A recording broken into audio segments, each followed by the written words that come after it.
आऊंगी और उनको दे दूंगी तो वो लोग भी खुश होंगे। और ये जो कार्य कर रहे हैं ये बहुत ही अच्छा इनिशिएटिव है। और यार इस समय बारिशों के टाइम पे लोगों के ऊपर छत नहीं होती, जिनके उनको छतरियाँ मिल जाए, उससे बड़ी बात कुछ नहीं हो सकती। और थैंक यू सो मच। मतलब मैं तो यहाँ पे बाई चांस आ गए, हम लोगों ने सोचा हम जा रहे हैं तो हमारे वॉचमैन भैया को हम लोग गिफ्ट करेंगे। हमारे पास छतरी है, आप लोगों को लगे कि हम लोग हमारे लिए लेने आए हैं, हमारे वॉचमैन भैया के लिए लेने आए हैं। लेकिन ये ना इनिशिएटिव बहुत अच्छा है। देखो ज़रूरतमंद लोगों के कितना अच्छा काम कर रहे हैं, बहुत क्लॅप उनके लिए। एकता मंच हे नावच असं दाखवतं आपल्याला की संपूर्ण ह्या भारतातील नागरिकांमध्ये एकता पसरली पाहिजे आणि त्या दृष्टीनं भारताचं नाव रोशन झालं पाहिजे, भारत एकजूट राहिला पाहिजे।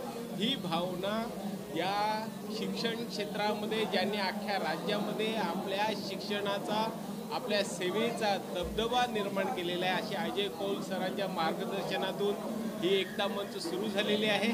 आणि त्या माध्यमातून मग ते जनकल्याणाचं काम असेल, आरोग्याचं असेल, सामाजिक क्षेत्र असेल, शैक्षणिक सुविधा असतील, या सगळ्या सेवामध्ये त्यांचं नाव आहे।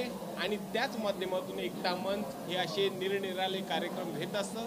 आज देखील शेकडोच्या संख्येनं लोकांनी छत्र्या घेतलेल्या आहेत, छत्र्या आज या ठिकाणी दान करण्यात आलेले आहेत। या भावनेनं की ही एकता आपापसातील शेजाऱ्यांमधील ही भावना अटूट राहावी या उद्दिष्टानं ह्या छत्र्यांचं आज या ठिकाणी वितरित करण्यात आलेलं आहे।